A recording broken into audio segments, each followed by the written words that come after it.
Welcome, everybody, to the Sunday edition of the Huddle Hub podcast. My name is Metal Mike, and I'm joined here, as always, with the man with the best beer in the business. He's my co-host here every Sunday morning on the Huddle Hub podcast. Cam, how you doing on this football Sunday? Man, I'm doing great. We've seen some good games so far in the in this playoffs thus far. Blowout last night with Seahawks and Niners. But yeah, overall, I mean, just some good games in general, and I'm very excited for the games today. This year, like I said, you say it all the time. This year has just been weird, and these playoffs have just been even weirder, I think. So we'll see what happens. It has been a weird year. I mean, teams that you did not expect to be where they're at, even at this point of the season or playoffs, is where they're at. And teams that did what they did this season, you didn't expect them to do what they did this season. Teams that didn't accomplish what you expected them to accomplish, they didn't accomplish this season. For example, a lot of people expected Philadelphia to repeat this year. It didn't happen. I'm one of them, obviously, because of being an Eagles fan. But, the way again, weird year. It's been odd. And it's almost like you had to, if you had expectations of things, you should have just threw it out the window after kickoff of week one, because the weird feelings started in week one. So, we got a few things to get into today. We're going to get into the games that are going to be kicking off today. We're also going to get into the news, the key injuries. We are also going to do your Huddy Awards today.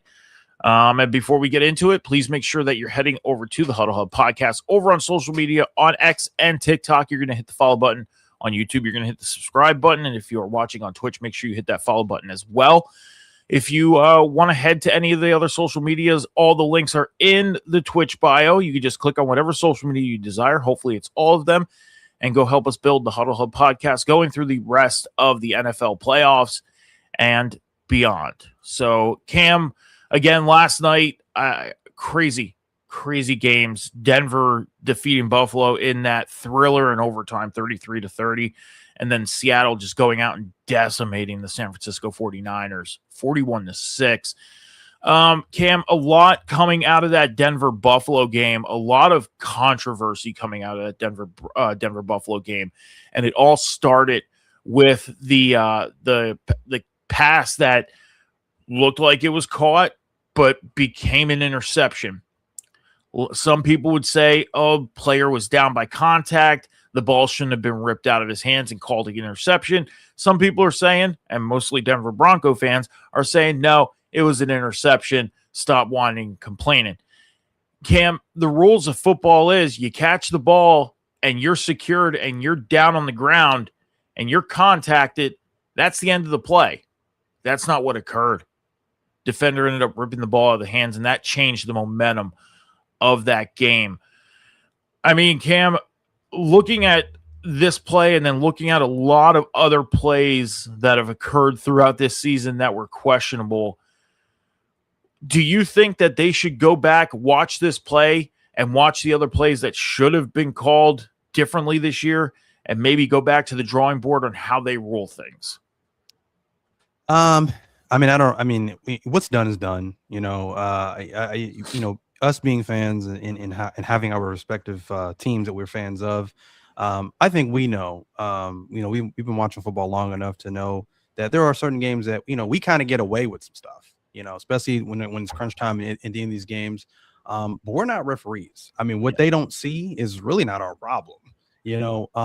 But it's an issue for the league if they want to call games better and make better calls and not miss so many calls and blatant calls and things like that, and have so much controversy and discourse amongst fans. Naturally, I think they're going to go back to the drawing board anyways and change up something for the 2026 season. I think they almost change up the rule book like almost every year. They just tweak, even if it's not anything major, they'll tweak things here and there. Like I know they tweaked, for example, just the overtime thing. I remember when they had the whole sudden death rule and nobody liked that. So they went back to the original overtime thing. I think that needs another overhaul, honestly, because the whole tie thing I think is ridiculous during the course of the regular season. So there are definitely things they're gonna go back and look at and tweak for the 2026 season. But what's done is done. It's not like they can, rewind time and kind of take some of those calls back, but it is what it is now. Yeah, I had said last week that, again, I see fans of Philadelphia, Philadelphia Eagle fans going on social media and saying, oh, look at this play, look at that play, going back and watching, plays that should have got called. And I said it on the show on Tuesday with John. I said, stop. Anything you say or do is not going to change the outcome of the game. It's done. Move forward. And that's simple. Move forward. Yes, it hurts when you make it, especially to the postseason, and lose, because it's one and done. That is the start, the true start to the road to raising the Lombardi Trophy. But just like the regular season, when a game is over, that's it. You can't change the outcome.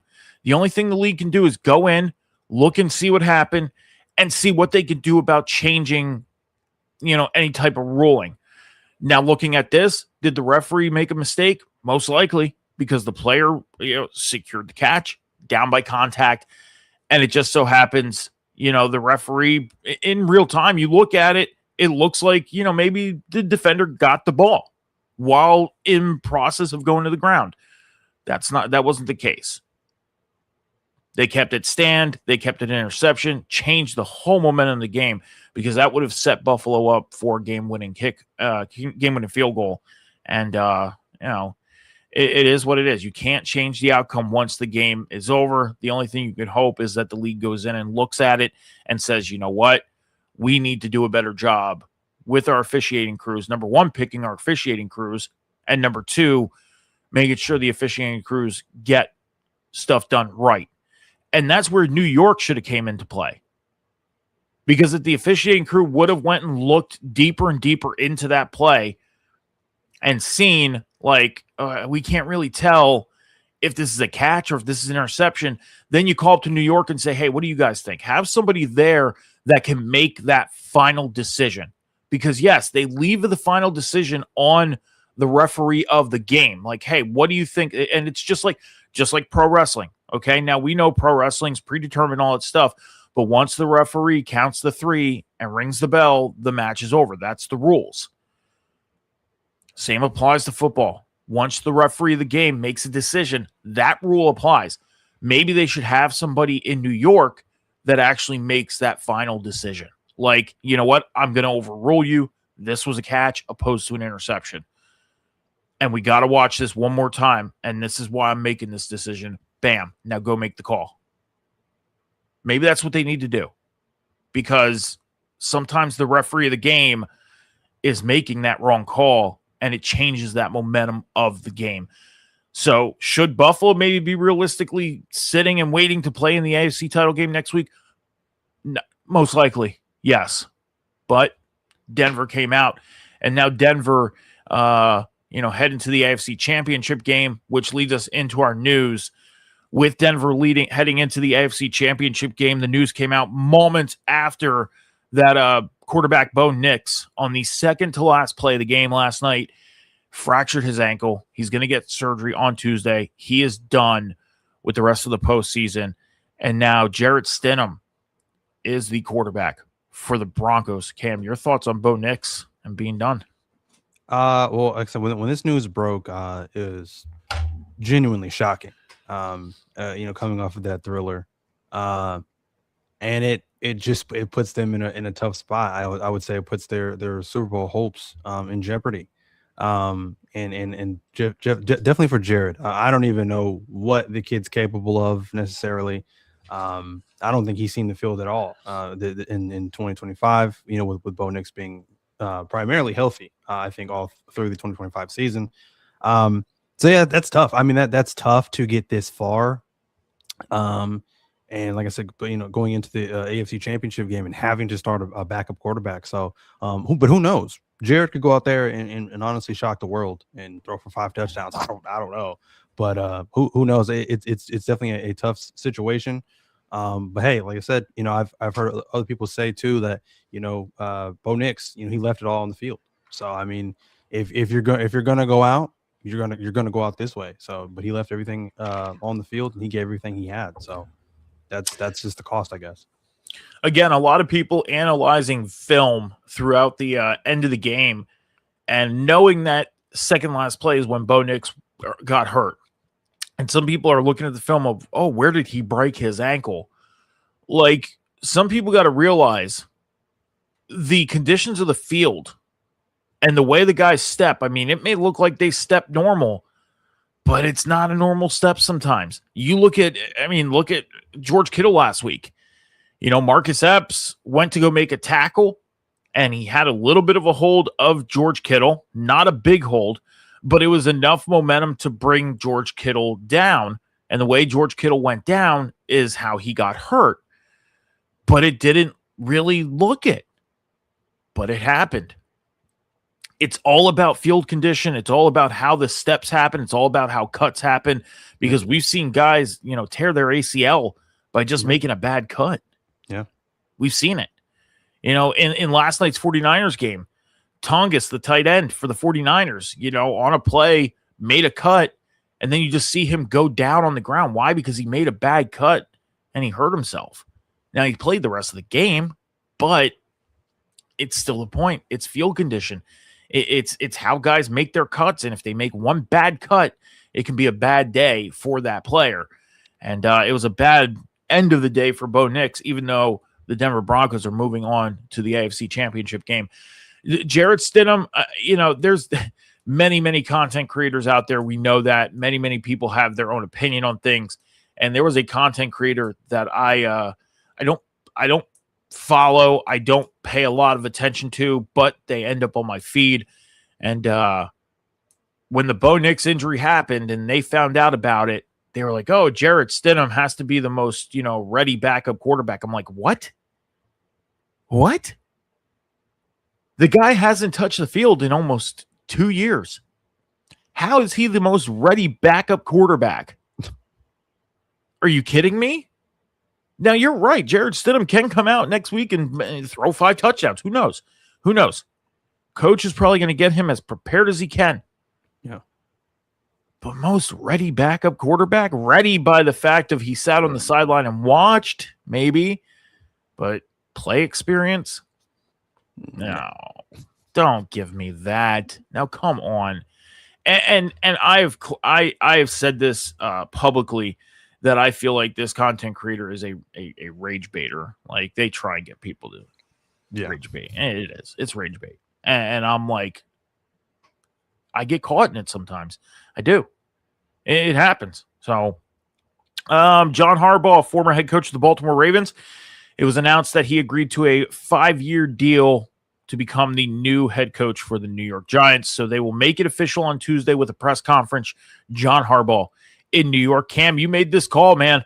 What do you see for John Harbaugh being in New York that a lot of people like myself doesn't see? I don't. He just has the mind for it. Like I said, he's been doing this for 18 seasons.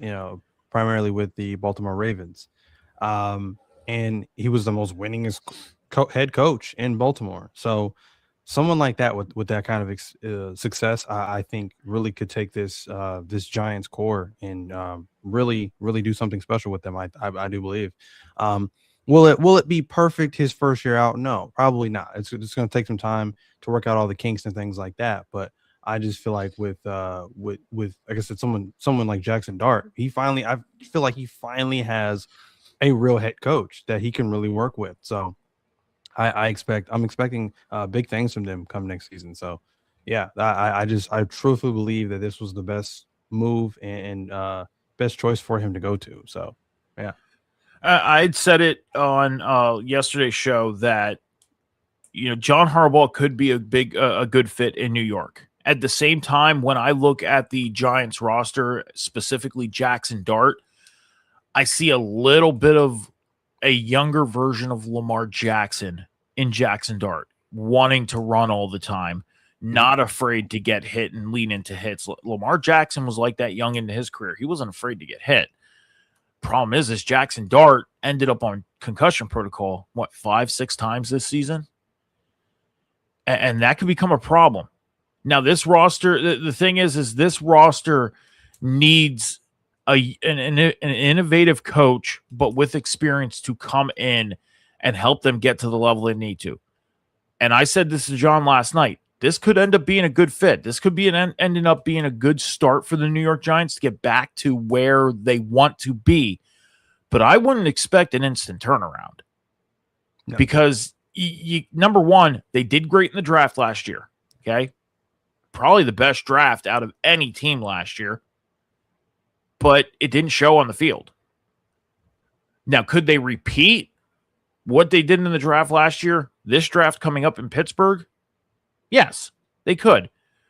But it's all about what they put on the field.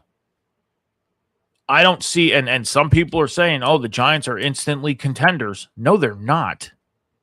They're not. It doesn't matter what head coach you bring in. It's all about what you put on that field.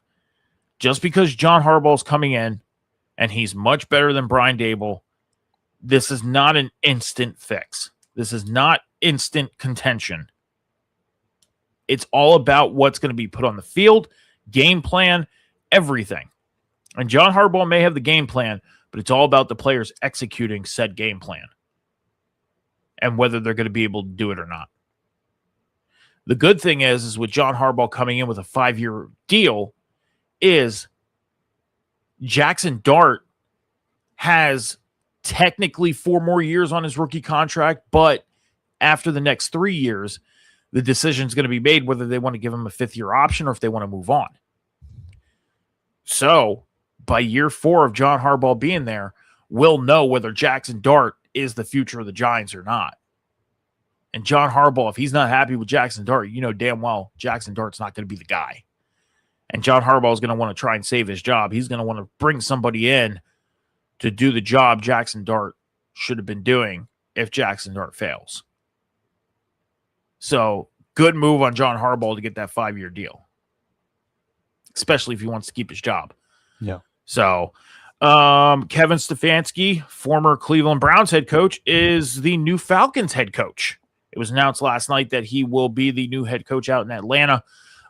It wasn't said what his it is a 5-year deal as well, but no other details on the contract and no details on when they're going to make their announcement. I'm guessing they're going to make their announcement on Tuesday as well.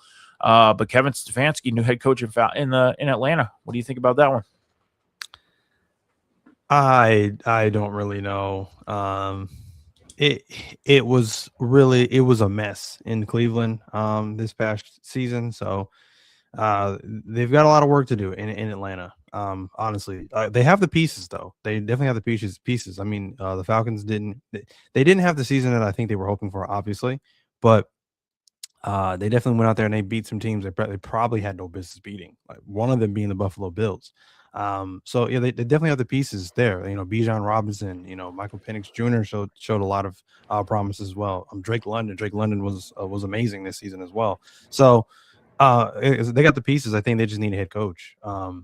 And maybe Stefanski works out in Atlanta better than he did with Cleveland. I don't know, but it's really they really got to sit down and think about a game plan on what this team is going to look like next season, and what they're going to do so they can, like I said, get back on their winning ways, and compete for the playoffs, compete for a championship next season. So we'll definitely have to see there. But for me, on paper, I'm not crazy about it. Honestly, I'm not.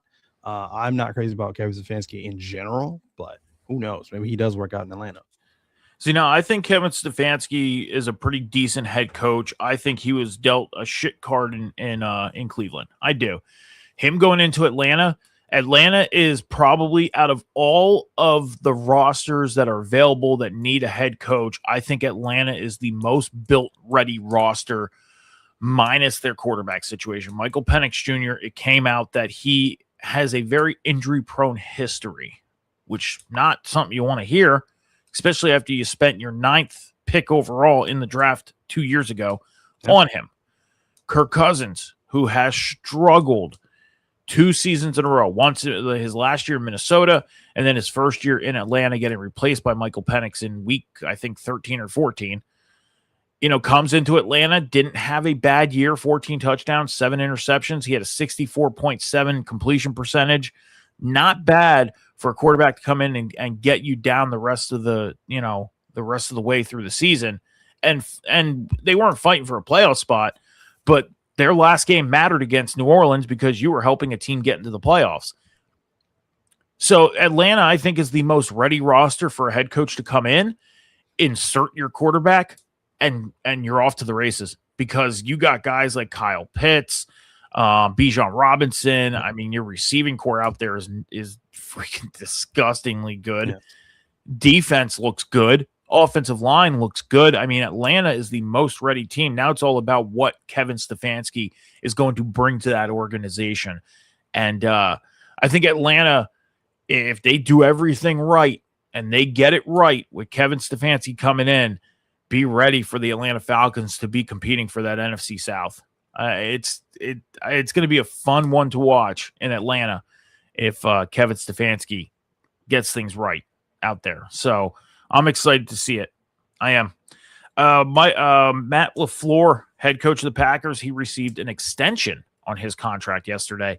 A lot of people thought Matt LaFleur was going to be gone because the Packers the last 3 years, 10-7, 9-6-1, or 9-7-1, whatever the case may be as their record, they made it as the 7 seed in the NFC playoffs and got bumped in round 1. In the first year, they beat the Cowboys in the wild card round, but the last 2 years got bumped in the wild card round. I mean, Cam, you hear about a head coach that's failing, not doing, not building off of what they did last year and improving. They pretty much stay stagnant. Does a head coach deserve an extension after just leveling out the same results for 3 years straight? No, they honestly are playing it safe. I think they're just being complacent with what they already know with Matt LaFleur. I think they are getting into that Pittsburgh Steelers kind of groove where it's like, hey, if you just get us in the mix, you can stay here.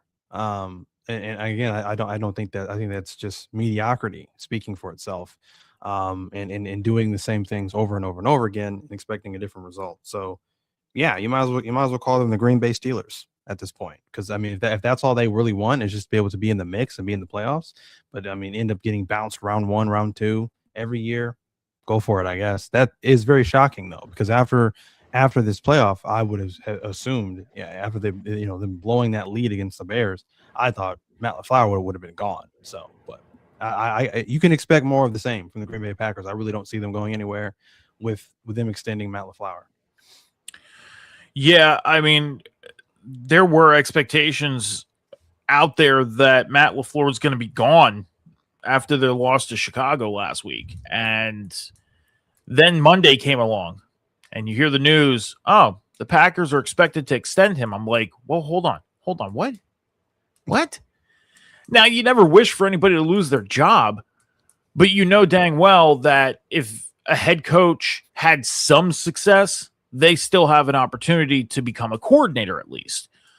Mike McDaniel from Miami is one of them. Now, he's interviewing for head coaching jobs, but he's also interviewing for offensive coordinator jobs.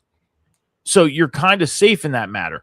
Now, if you're a coordinator and you have a bad year and you lose your job, then you're either going to get a coordinator's job or you might end up falling down to positioning coach. The levels of trees of coaching is there for you to have a job somewhere, but you're always trying to get to that pinnacle of head coach.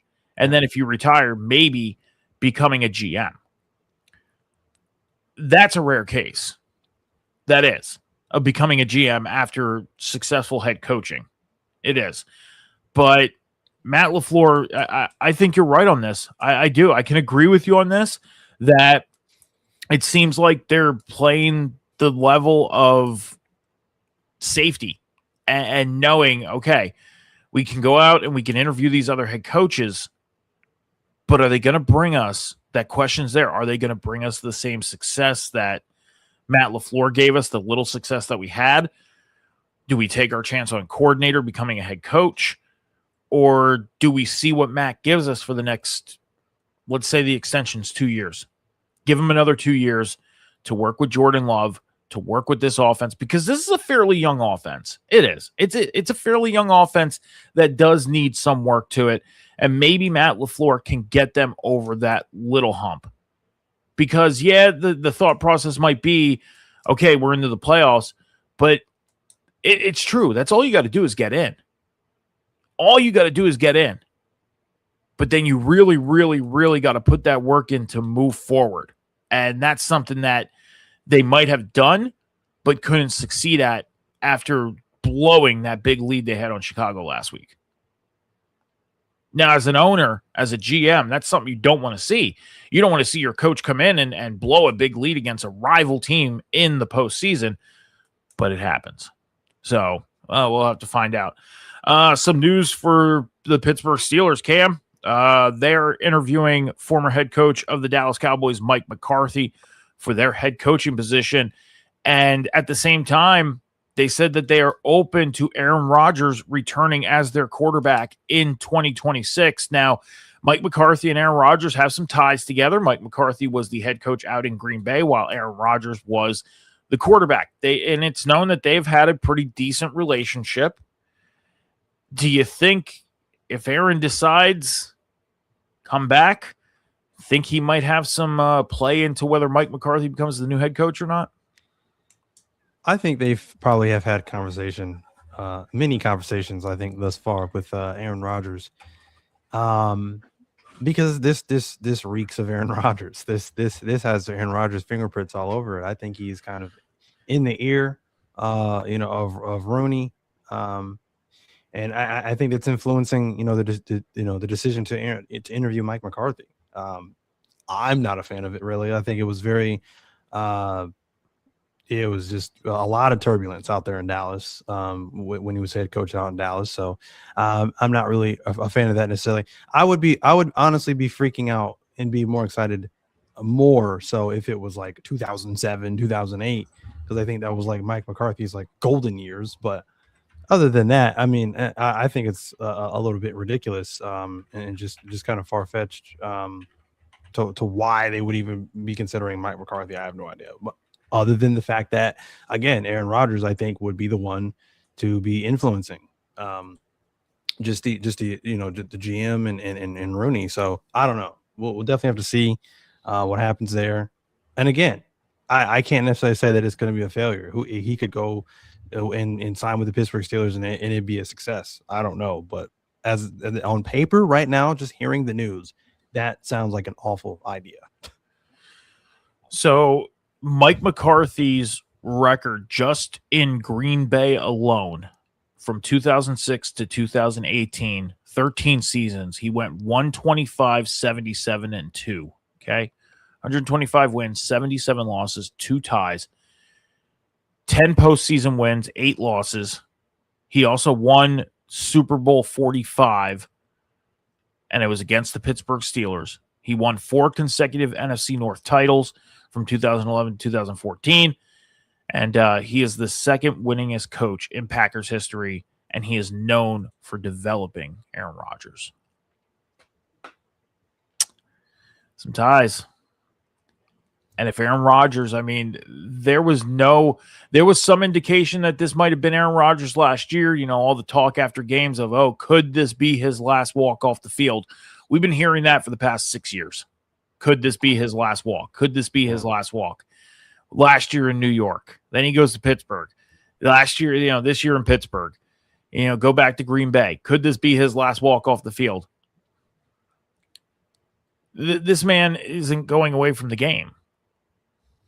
He has like that Tom Brady thought process of, I want to get to a certain age. Tom wanted to get to 45. He got there. That might be Aaron Rodgers' thought process. I want to get to a certain age in my 40s and then decide, okay, I'm going to walk. So if I was a Steelers fan, I would think that I would put this thought process in my mind right now, strap up, get ready for another ride with Aaron Rodgers, and get ready for Mike McCarthy to come in, because I think it's going to happen. This news doesn't pop up. I mean, Pittsburgh is a very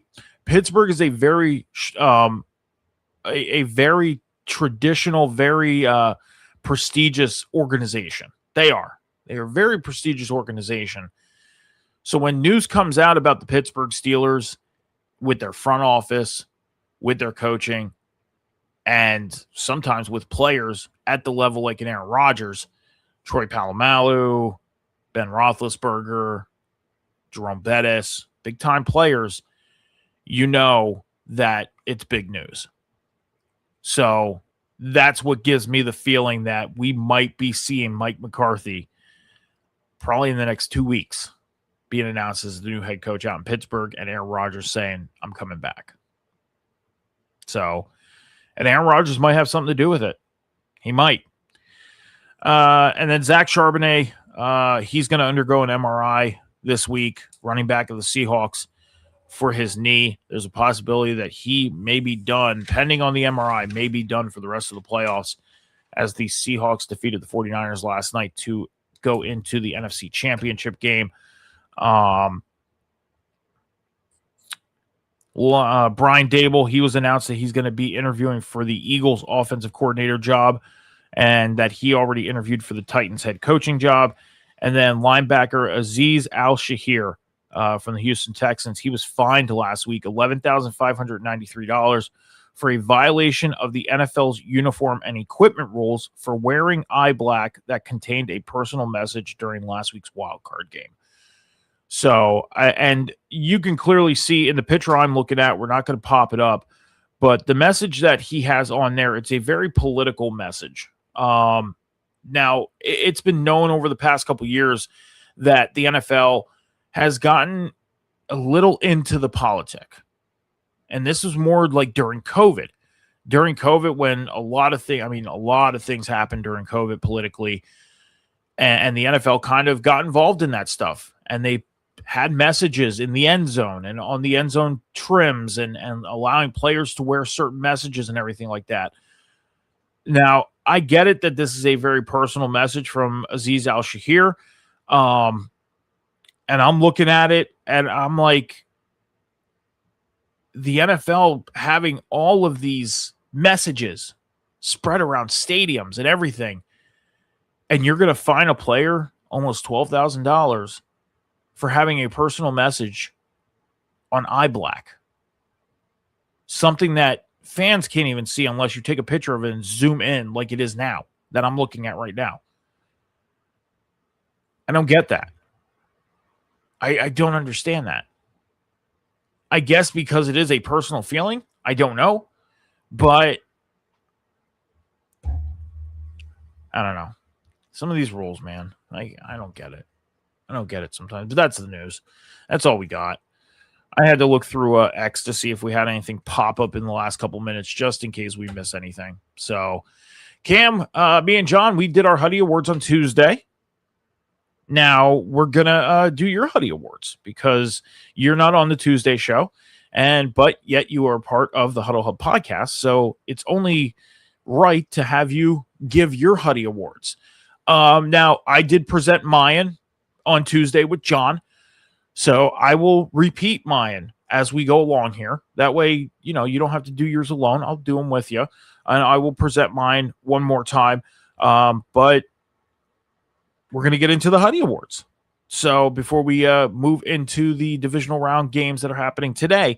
So Cam, starting off with the first award, what was your game of the year? My game of the year was the Seahawks and 49ers. It was a regular season game. It was when the Seahawks they came all the way back and won that game. That was absolutely insane.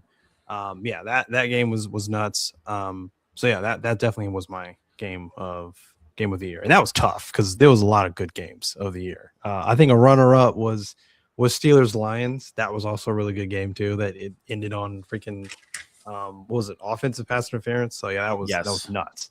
So yeah. My game of the year was the 49ers Bears in week 17 on Sunday Night Football. One of the best, if not the best, Sunday Night Football game in probably the last 5 years. Great game, back and forth. I mean, this was you want to talk about a true shootout? This was a shootout. The final score was, I believe, 42-38.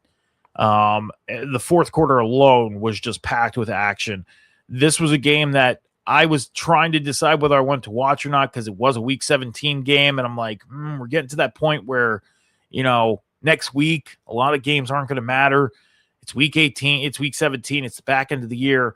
You're starting to get ready for the playoffs, and then you throw on the Bears 49ers because there's nothing else to watch, and it was just an amazing Sunday nighter. And the 49ers Bears on Week 17 Sunday Night Football was mine. Cam, who was your most disappointing team of the year? My most disappointing team of the year had to be the Cincinnati Bengals. Man, I had high praise for them before the season started, especially for one Joe Burrow, who I was going to say that, who I was saying that was going to, end up winning the MVP. Once again, it's just like this team just has these good years and then they have these bad years. It seems to be their pattern. And of course with Joe Burrow getting hurt, it's just another unfortunate pattern for them. And again, I think they were one of the teams, highly touted teams, along with the Ravens and the Buffalo Bills, to probably come out of the AFC and still be in it, possibly competing, for the AFC Championship. So yeah, very disappointing for them, and just more just backwards, degressing for them instead of progressing. So yeah, very disappointing. When me and John did the awards on Tuesday, I'm sitting there thinking about what teams can you really give these awards to when it comes to disappointing and improved. And it's more of our personal thought of who we think was more improved, who was more disappointing. So the Cincinnati Bengals, I mean, the expectations of Joe Burrow coming back from an injury after the last 2 years of dealing with it, and the Bengals, everything they went through with contract disputes during the offseason and finally getting that stuff done, taken care of, they were ready to roll. And then Joe Burrow went down, and it kind of fell apart in an instant for them in Week 1. It was tough. So I get it. Cincinnati being your most disappointing team, I mean, they were expected to go out and win the AFC North this year. They were. The expectations. My most disappointing team, I have an honorable mention as well, but the Detroit Lions went 15-2 last year. Home field advantage, lost in the divisional round. They went 9-8 and missed the playoffs this year. And you hear nothing but, Lions are going to the Super Bowl this year. This is the year they're doing it. No, it's not. No. They were lucky to even make the playoffs if they would have. So they were my most disappointing, but my honorable mention was the Atlanta Falcons because that roster is built. Yeah. Built for high expectations. And just the season they had, rough. So, Cam, who was your most improved team this season? My most improved team was the New England Patriots. Again, last year wasn't necessarily a great year for them. They didn't even make the playoffs. And then this year, I didn't expect much from them. We both said it.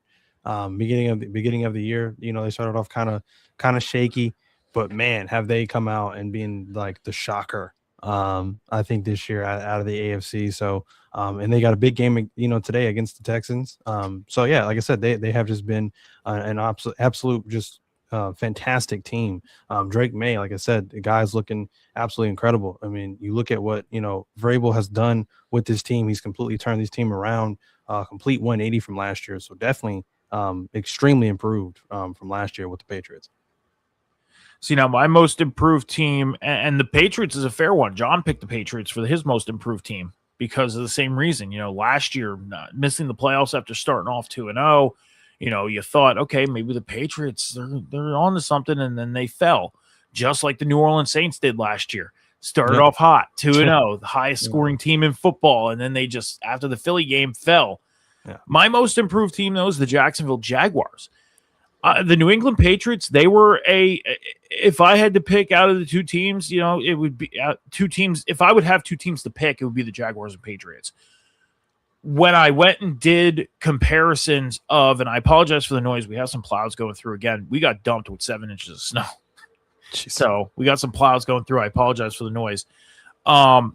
If I didn't pick the Jaguars, it would have been the Patriots. But I compared the schedules between the Jaguars and the Patriots, and the Jaguars played 5 more playoff teams this year than the Patriots did, which I feel like the Jaguars had a more slightly more competitive schedule than New England did, and that's why Jacksonville is my most improved team this year. Cam, your most disappointing player. Who's your most disappointing player? Oh, my most disappointing player would have to be Justin Fields. Again, another highly touted guy after being let go from Pittsburgh. Just had all this promise, and then signing on with the Jets. Once again with the great green hope in the Jets. Once again getting another highly touted quarterback. Last year it was Aaron Rodgers. This year being Justin Fields. Started off the year great. I mean, went to war with the Steelers week 1. And then after that, I don't know what happened. Just a complete free fall. One game, I think and I've never even heard of this as many years as I've been watching football, had like negative yards in a game. I've never even heard of that. I didn't even know that was even humanly possible. And like I said, eventually the Jets just gave up on him and just benched him for the remainder of the season. So yeah, very, very disappointing. I expected great things out of him. With that, we always hear Jets about, the defense and things like that, and so many offensive weapons, and they just did not materialize at all. Yeah, so John went with J.J. McCarthy for his pick for most disappointing player because J.J. McCarthy having the expectations that he had in Minnesota and dealing with the injury last year and then dealing with the injuries this year, that's disappointing. Yeah. That's fair, and yours is fair too. Justin Fields, a lot of expectations for him going into New York and just couldn't produce, couldn't do anything. There was a few games where he had some promise, show of improvement. Yeah. I mean, I had him in fantasy for like 2 weeks, and he helped me get wins. And I'm like, okay, all right, maybe keep Justin Fields on the bench just in case they need him. And didn't have to keep him on the bench because after those 2 weeks, things kind of just went back to normal. Same. Yeah. So my most disappointing player was Brandon Ayuk, wide receiver of the 49ers. Had a big contract dispute during the offseason, wanted more money. The 49ers gave him his contract, and didn't even see the field. He got injured during the offseason, and there was all the rumors, week 7, week 8, week 11, he's going to touch the field, and never did. Therefore, the 49ers were able to get back their $35 million bonus, and Brandon Ayuk is going to be a free agent at the end of the year. He is no longer going to be a 49er. It was already announced in like week 16 that we're getting rid of him. So Brandon Ayuk was my most disappointing player. Cam, who was your most improved player this year? My most improved player was Indiana Jones himself, Daniel Jones. Again, don't know what in the world is in the water in Indy, but he turned into a superhero easily. Going 7-1 with the Colts, before their unfortunate free fall, and of course his unfortunate season-ending injury. But yeah, no, he was, amazing in Indianapolis. Just again, another huge turnaround from his time in his tenure with the New York Giants. So yeah, I definitely have to go with Daniel Jones for sure. That was a shock. I didn't see that coming. That's fair. Daniel Jones had a hell of a year until he went down. He was even having MVP like performances. Yeah. So sorry, hold on a second. Oh, you're talking about the plows. Yeah. Okay. Yeah. My microphone is very touchy. I mean, noises come through that, you may not hear them. It just comes through very clearly on mine because it's like right here. So that's okay. But yeah, Daniel Jones, man, he was putting up the MVP like numbers. So in the running for MVP, and then he goes down. I mean, who knows? He might still be in the talks for MVP with the numbers he put up until he went down. You never know. So we won't find out until probably next week whether he's going to run for MVP or not. The crazy thing is you go back to last year's honors awards, and everybody was thinking Lamar Jackson's going to be the MVP again, or this guy's going to be the MVP. And then out of nowhere, Josh Allen gets the award. And it's like, oh, wow, okay. Didn't even really think of Josh Allen being the MVP, and he won the award. So maybe this year they're kind of keeping that close to the vest and waiting until the honors awards to say, here's your league MVP. Because the past couple of years, they announced it in like week 18. Oh, this is the league MVP this year. But last year, we didn't know it. This year, there's no talk about it yet. So maybe Daniel Jones is still in that running. Who knows? I mean, is he ultimately going to win it? Probably not. It's probably going to be Matthew Stafford or Drake May. But, my most improved player was Trevor Lawrence, the quarterback of the Jaguars. He went from having 2,045 yards, 11 touchdowns, 7 interceptions last year to 4,007 yards, 29 touchdowns, and 12 interceptions this year. The improvement of yardage, completion percentage, QBR, he improved very much. The expectations of Trevor Lawrence were very, very low.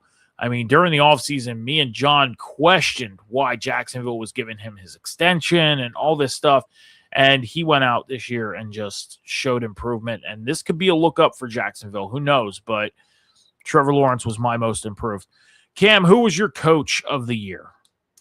As much as I hate to admit this, because I think they're getting very comfortable and cocky, but it would have to be the Chicago Bears with Ben Johnson. Man, it's crazy how, one guy leaves as the offensive coordinator from the Lions, and the Lions didn't even make the playoffs. He goes and accepts the head coaching position with Chicago, and you look at where they're at right now. So again, another big playoff game for them today as well. Again, he's coming there. He's doing great things, and he's really turned this team around. And they just look unstoppable right now. I mean, they've been the juggernauts again. Probably at this point, freaking 100 fourth quarter comebacks. You just can't keep them down. They're the most resilient team left. I think right now in the NFC right now. So it's absolutely insane. And it's going to take a lot. Probably a tank to be able to stop this team right now with Ben Johnson. So definitely Ben Johnson with the Chicago Bears. Yeah, Ben Johnson was mine as well, turning a 5-12 team into division champions and a playoff team. And 1 win away from the NFC Championship game, 1 win away from heading out to Seattle and trying to win a trip to Super Bowl 60. So Ben Johnson's mine. I mean, you see the cockiness that they have. I mean, but this is sports, man. I mean, if you don't have that level of cockiness and that level of you believe in your team, you believe that your team is going to go out and do big things that day, then you have that confidence, then your team's going to go out and win. It's as simple as that. And the Chicago Bears have showed that confidence this year, even coming out of the losses that they faced. They watch press conferences. It's a loss. We're going to move on. We're going to get ready for next week, and we're going to redeem ourselves. And most of the time they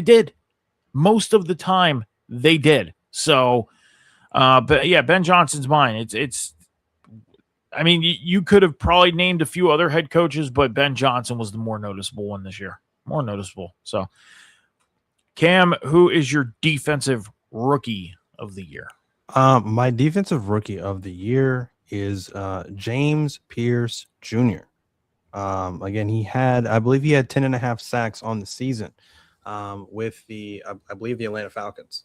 I definitely, like I said, once again, I mean, that's another piece right there that the Falcons have. And I definitely think they will definitely improve on that. I believe next season. So again, very very dominant performance from him in his rookie season as well. So definitely a standout for me. Okay. Carson Schwetzinger, linebacker of the Browns, was my defensive rookie of the year. 58 tackles, 83 assists, 58 solo tackles, 83 assisted, 141 total with 2.5 sacks. Being on that Browns defense, I said this the other night that I think the Browns are one offensive adjustment from being a very dangerous team. They could be. And you look how they slightly improved on the offensive side of the ball. That defense is ready and hungry to win a championship. And they just need to get the offense right. And I think the Browns could be a very dangerous football team if they get the offense right. So, and Carson Schwetzinger being a rookie and what he did this year could be, he's a piece of that puzzle. So, but yeah, Carson Schwetzinger was mine. Who was your offensive rookie of the year? I'm gonna butcher his first name, but Tetiora McMillan, I think it's how you say his first name. He was my offensive rookie of the year. I mean, amazing. 70 receptions, 1,014 yards and 7 touchdowns. He was amazing for the Carolina Panthers. Dude was just unstoppable, I think, in one-on-one matchups most of this year. So, yeah, definitely. And I'm definitely excited to see his progression with his team. I think this team's just going to, get better and grow, hopefully.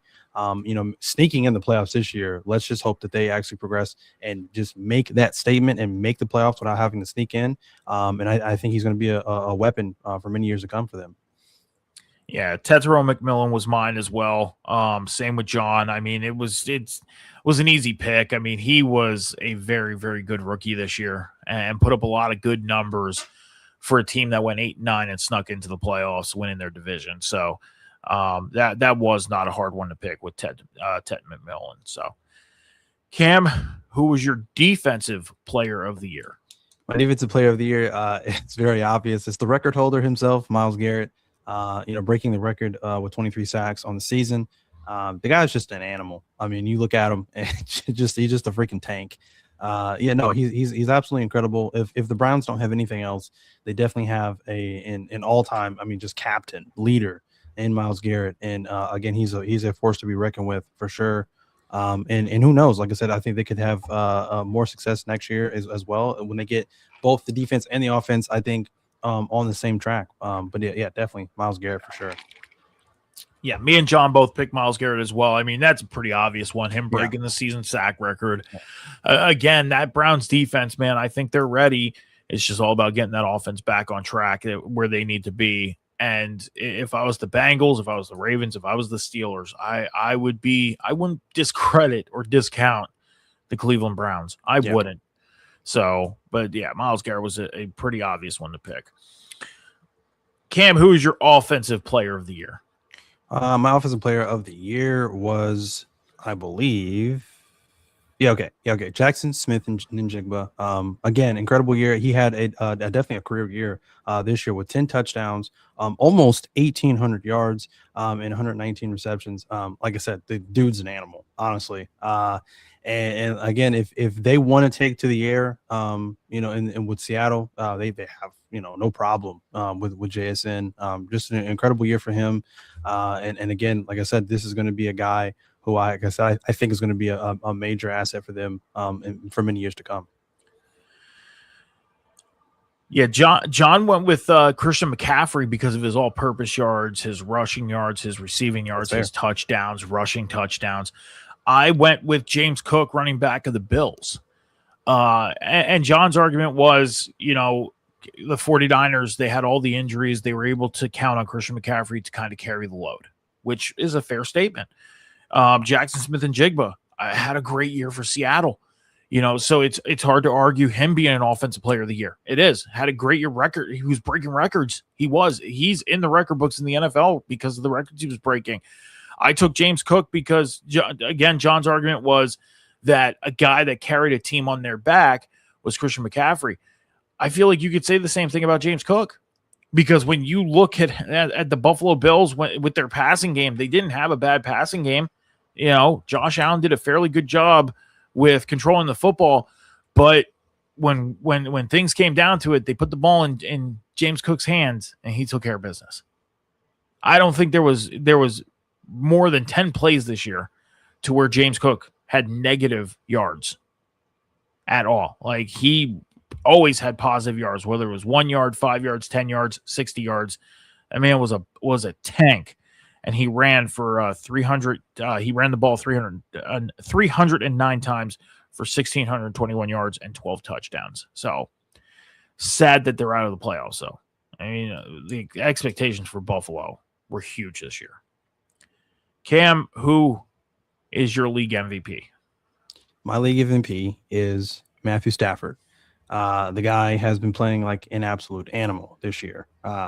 He has had 4,707 yards, 46 touchdowns, and only 8 interceptions. His QBR is 109.2. Last year, he only had 20 touchdowns. So a major, major improvement from last year. So again, the guy is playing like this is his second or third year in the league. So that's insane to have that much of an improvement. So for sure, he definitely came out. I didn't know what to expect from Matthew Stafford in the Rams going into this season, but whatever they were, it definitely blew them out of the water for sure. Yeah, Matthew Stafford was mine as well.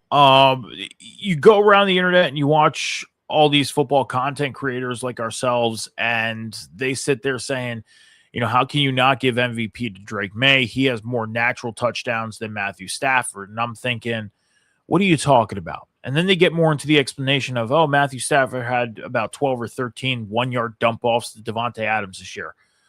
Okay, but those are still natural touchdowns. A touchdown happens naturally. So what, again, are you talking about? Making up stuff.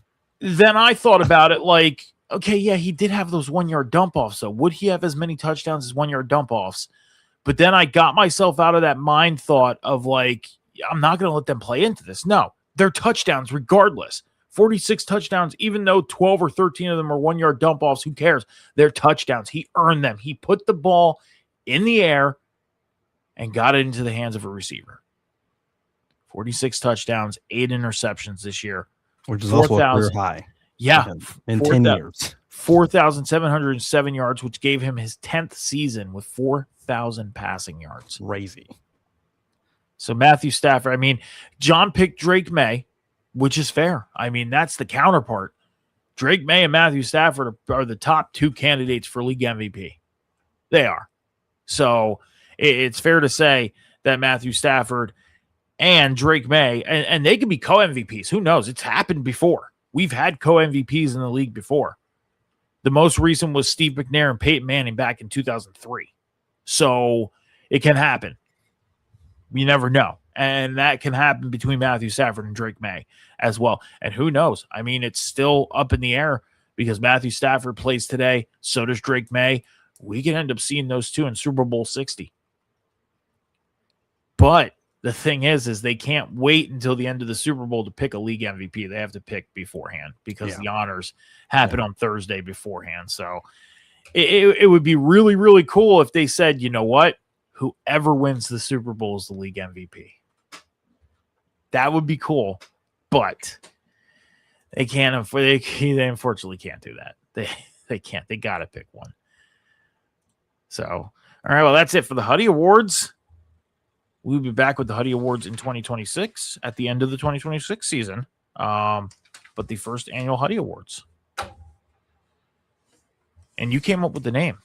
Remember that in the chat last year? Yeah, a long time ago. Yeah, I remember that. So it was I think the second last episode of, it was like the third last episode of Red Zone. And we were talking about, what we're going to call the awards because we just called them the Red Zone Awards last year and all that stuff. And it was like, what are we going to call the awards next year with a new name and a new place and all? And you in the chat, the Huddies. Love it. Love it. Love the name. All right, Cam, we're going to get into talking about, I should have my notes ready. I should have my notes ready. I have everything in front of me and I didn't. So, Cam, we're going to get into talking about the divisional round playoffs. Before we do, please make sure to head over to the Huddle Hub Podcast over on social media on X and TikTok at the Huddle Hub Pod, over on YouTube at the Huddle Hub Pod. You're going to follow on X and TikTok, subscribe over on the YouTube. That's how you follow on YouTube. All the links are in the bio of the Twitch channel. Whatever one you desire to go to, you click on the link. It will take you right there. And please hit the follow button. Help us build the Huddle Hub Podcast going through the rest of the NFL playoffs and beyond. Cam, let's get into talking about the divisional round games today, starting off with the key injuries for today. First game that's going to kick off today at 3:30 p.m. Eastern Standard Time out at Gillette Stadium is the Texans and Patriots. The key injuries are Nico Collins, wide receiver of the Texans. He's going to be out with a concussion. That's a rough hit for the Texans in the receiving core. And then Harold Landry, linebacker of the Patriots, he is questionable with a knee injury. For the Rams and the Bears that kick off at 6:30 p.m. Eastern Standard Time out at Soldier Field. Nick McLeod, cornerback of the Bears, he's going to be out with a growing. And Roma Dunze is questionable with a foot, wide receiver of the Bears. So those are the key injuries for today. So let's get into the games that are happening today. Starting off with the Houston Texans heading out to New England to take on the Patriots. Cam, one half of the AFC Championship game is already decided. The Denver Broncos will host next week. What do you got on the Texans and Patriots? I think based off of what I've seen from the Patriots last game against the Chargers, I feel like that was the chip in their armor. I think they went up against a tougher defense in that particular game, and I think they struggled. They struggled for most of that game. Eventually, finding the seams that they needed to and winning and coming out of the victory with that game. But I expected more of a dominant victory from that game. In saying that, with this game, I feel like they struggle. I feel like they're going to struggle against that defense. The Texans against the Steelers the previous week. If anything, their offense was definitely off balance, I think, for a majority of that game going up against the Pittsburgh Steelers defense. But the Texans defense on the other side of the ball, they were just like a steel wall, essentially, no pun intended. And they were stopping the run.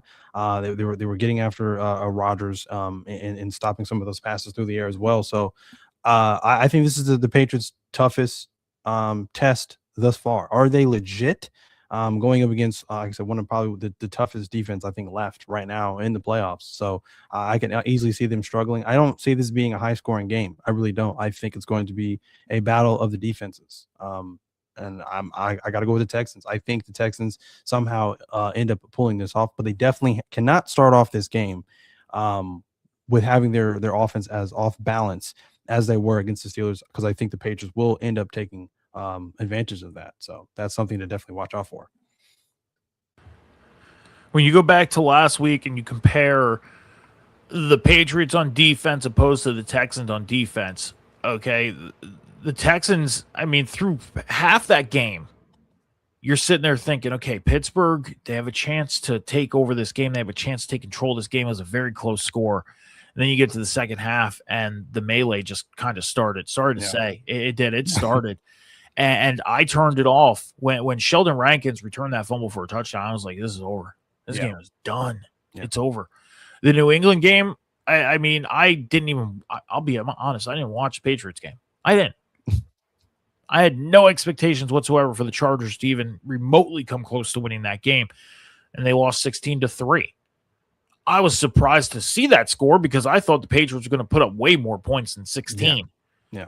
And you're going to have to put up more than 16 points against this Texans team to win today. Now, I'm not just saying this because the Houston Texans are my AFC team, and when the Eagles are done, I'll root for the Texans if they're still in it. Okay? I'm not just saying this because I'm, an AFC, Texans are my AFC team, but if the Texans defense gains control of that Patriots offense, this game's over for New England. I think Houston, they have an objective that they want to get, and I think Houston might get it. And it's going to start with that defense. This defense, if this defense hits the field first, I think Houston is going to grasp control of this football game. And I think Houston at the end of the day is going to come out and beat New England today. I do. You look at how New England, they faced 5 less playoff games than Jacksonville did. And look where Jacksonville's at. Where's Jacksonville? At home. Sitting at home. I think New England's next. And I think Denver's going to have a Houston team coming into Denver next week. And that Houston defense, again, scary. So I'm going with Houston as well in this game. Could New England win? They could, but their offense is going to have to really scheme out that defense, and that's going to be a hard defense to scheme out. It is. It's going to be a tough defense to scheme out. So, Cam, the Seattle Seahawks, they advanced last night to the NFC Championship game. Now they await who they're going to play. The Los Angeles Rams, they head out to Chicago today to take on the Bears. The winner advances to the NFC title game. Cam, what do you got on the Rams and Bears? Realistically, I think this is the Bears' game to win. I mean, they have the advantage. It's going to be frigid cold in Chicago in this particular game. And the Rams, they're not used to this kind of weather. that's just completely out of their element. So they have that on their side. The Chicago Bears do. This is the opportunity for them to prove that they belong and not just these fourth quarter comebacks, because you could sit there and say, okay, they're surviving. Are they really winning games? Are they just surviving? Are they just getting by? Are they just taking advantage of teams getting comfortable and then coming back and having these miraculous second half comebacks? This is the opportunity for them to make a statement and really be a good team in the Los Angeles Rams. So I don't know. This could go either way, to be completely honest with you. I got to say the Bears, just because of that cold element. I don't know what the Rams have really done in the cold, and this is just, again, it's just out of their element. So I'm going with the Bears. The Bears this season have 7, and this is including their comeback against Green Bay last week. 7 fourth quarter comebacks this year. Okay, that's a little less than half of the season of fourth quarter comebacks. The Los Angeles Rams, we know they have an explosive, or can have an explosive offense with the receiving core that they have.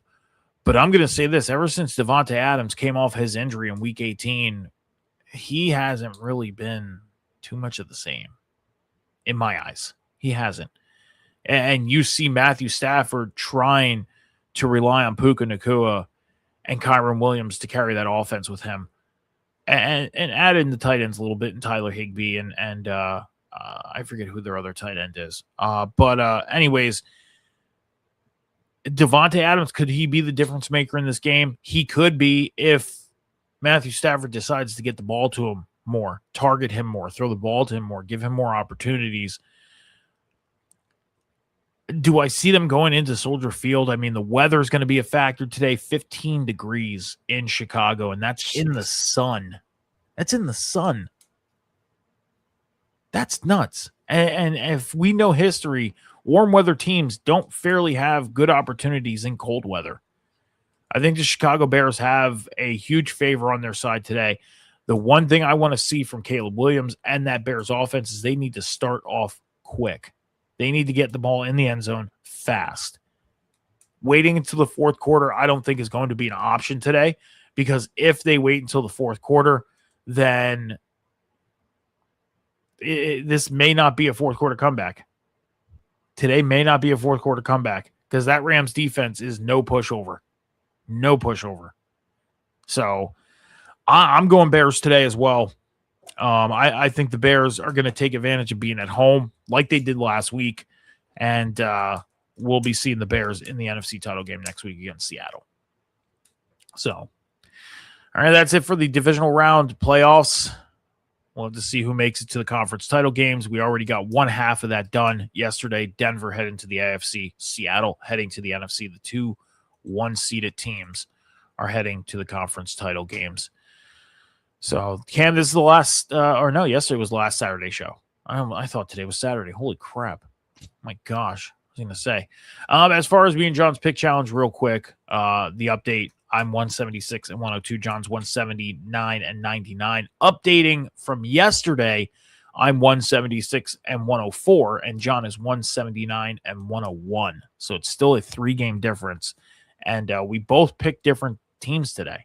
I took the Texans. He took the Patriots. I took the Bears. He took the Rams. So big day today for our pick challenge as well. And the college football pick challenge, John already won that. We both took Miami for the national title game. So I can end up with my 20th win if Miami wins on Monday, and John can end up with his 24th win if Miami wins, because we both took Miami.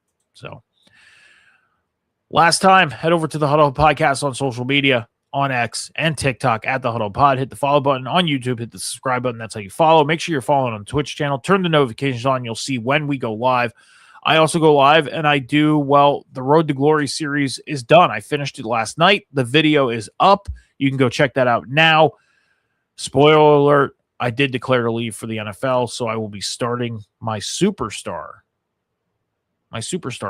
road sometime this week. I was thinking about starting it today, but I got a lot of stuff to do, so we'll see if I have time to do it or not, to do a live today or not. But yeah, you go check out all the recorded content over on the YouTube channel. That'd be great, and make sure you're following and subscribing and help us build the Huddle Hub podcast through the rest of the NFL playoffs and beyond. So, Cam, your socials are going to be on the bottom.